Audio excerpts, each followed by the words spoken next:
Selamat malam, teman-teman. Saya Jeremy Stefanus Panjaitan dengan NIM 1904021158. Dengan kesempatan kali ini saya akan berbicara tentang klasifikasi dan spesifikasi arrester. Nah, ditinjau dari penggunaannya, arrester itu terdiri dari 3 jenis. Yang pertama itu jenis gardu yang dipasang pada sistem 3-312 kV.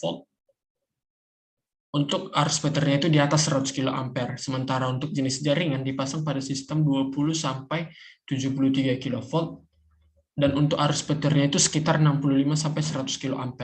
Dan jenis distribusi dipasang pada sistem 8-15 kV, dan untuk arus baterainya itu berada di bawah 65 kA. Nah, di sini saya akan membahas tentang spesifikasi arrester dengan sela percik. Mengacu kepada standar di IC, spesifikasi arrester itu dengan sela percik yang perlu kita ketahui itu pertama adalah tegangan pengenalnya. Di mana tegangan pengenal ini adalah tegangan yang efektif tertinggi dengan frekuensi daya yang dipikul oleh si arrester tersebut. Cara menentukannya bisa kita lihat pada subbab 4.6. Nah, pada tabel yang di bawah ini kita bisa melihat tegangan pengenal standar arrester bersela percik atau kilovolt RMS. Nah, yang kedua itu perlu kita ketahui bahwasanya ya, arus peluahan nominal, di mana data ini menentukan klarifikasi arrester menurut kemampuannya mengalirkan arus peluahan, yaitu 10/20 mikrosecond. Standar arus peluahan nominal arrester terbagi menjadi 4. Yang pertama itu 10 kA, 10/20 mikrosecond digunakan pada gardu induk yang berada di kawasan yang sering terjadi petir, dan pada sistem bertegangan lebih dari 66 kV. Sementara yang kedua itu 5 kA per 10/20 mikrosecond yang digunakan pada gardu bertegangan lebih kurang atau sama dengan 66 kV.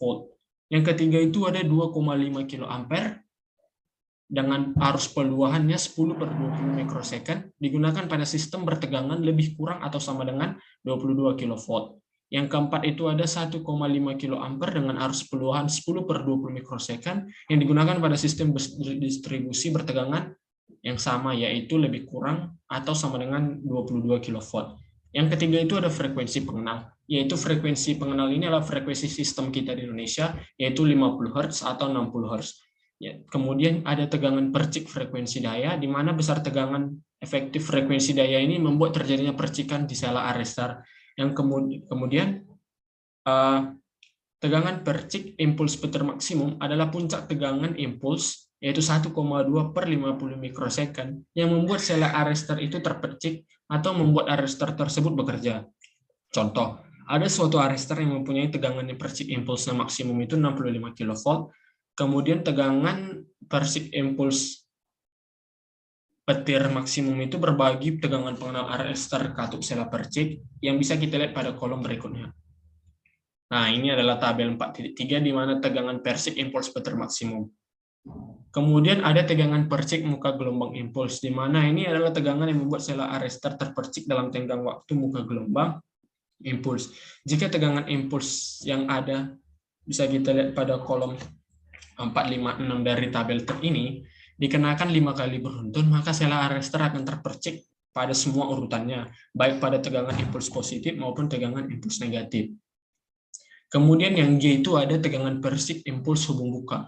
Di sini maksudnya adalah puncak tegangan impuls hubung buka yang membuat sela arrester terpercik. Jika tegangan impuls dikenakan 5 kali beruntun, maka sela arrester akan terpercik pada semua urutan, baik pada positif maupun negatif. Spesifikasi ini diberlakukan hanya untuk arrester yang bertegangan nominal di atas 200 kV.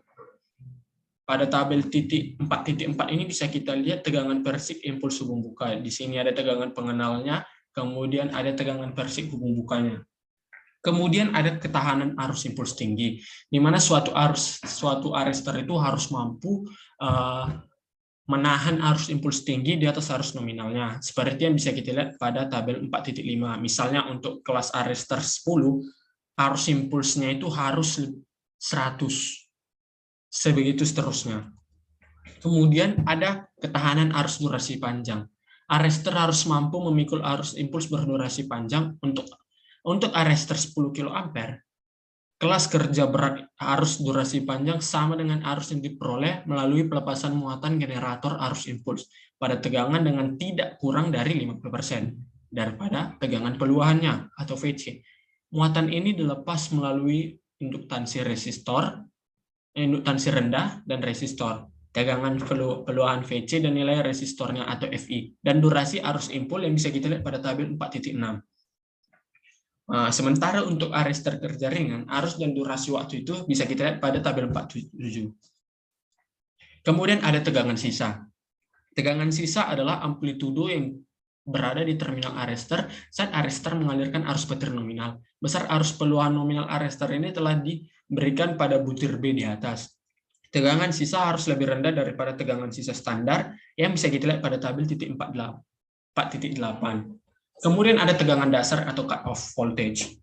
Adalah tegangan AC maksimum pada terminal arester, dan pada tegangan tersebut arus susulan masih dapat dipadamkan. Kemudian ada tegangan gagal sela, di mana jika tegangan pengenal suatu arester adalah Vn, maka tegangan gagal selanya adalah besar tegangan yang membuat sela arester itu tembus listrik saat dikenai tegangan impuls yang keceraman muka gelombangnya 100 dikali Vn per 12 mikrosecond. Tegangan pengenal arester ini adalah 30 kV dan tegangan gagal selanya adalah 120 kV. Artinya, sela arester akan tembus pada tegangan 120 kV jika arester ini dikenai tegangan impuls dengan keceraman muka gelombang 100 dikali 30 volt per 12 mikrosecond. Maka hasilnya adalah 250 kV per mikrosecond. Bisa kita lihat gambar. Nih, untuk garis hitam yang tebal ini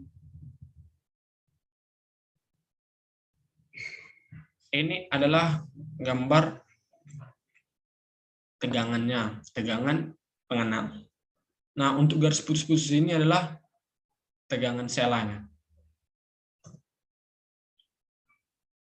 Nah, kemudian kita lihat grafik karakteristik voltase waktu, di mana yang hitam tebal ini merupakan tegangan impuls. Sementara untuk yang gambar garis A titik-titik putus ini adalah isolator 1, dan B ini adalah isolator 2, sementara untuk arester itu ada garis pada C.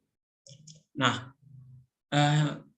karakteristik voltase waktu ini menyatakan hubungan dengan tegangan percik sela arester dan waktu percikan, seperti diperlihatkan pada grafik ini. Karakteristik ini dibutuhkan untuk melihat keberhasilan arester dalam melindungi peralatan. Jika tegangan impuls yang datang adalah Vs1, garis tebal ini adalah Vs1, maka isolator B yang pertama kali terpercik, yaitu ketika T sama dengan 1. Kemudian jika arester terpercik ketika T sama dengan 2 dan isolator A terpercik ketika T sama dengan 3, dalam hal ini arester gagal melindungi isolator B. Kenapa? Karena tegangannya sudah lewat, tetapi berhasil dia melindungi isolator A. Jika tegangan impuls yang datang adalah Vs2, maka arester terlebih dahulu terpercik, yaitu ketika T sama dengan 4. Kemudian isolator B akan terpercik ketika T sama dengan T5, dan isolator A akan terpercik ketika dia berada di T sama dengan T6. Dalam hal ini, arester tersebut berhasil melindungi kedua isolator. Kemudian ada margin. Margin ini adalah ketahanan suatu peralatan memikul tegangan impuls jika dipasang pada suatu sistem bertegangan tertentu, disebut BIL atau Basic Impulse Level. Untuk tegangan dalam sistem tertentu, telah ditetapkan BIL setiap peralatan yang akan dipasang pada sistem tersebut.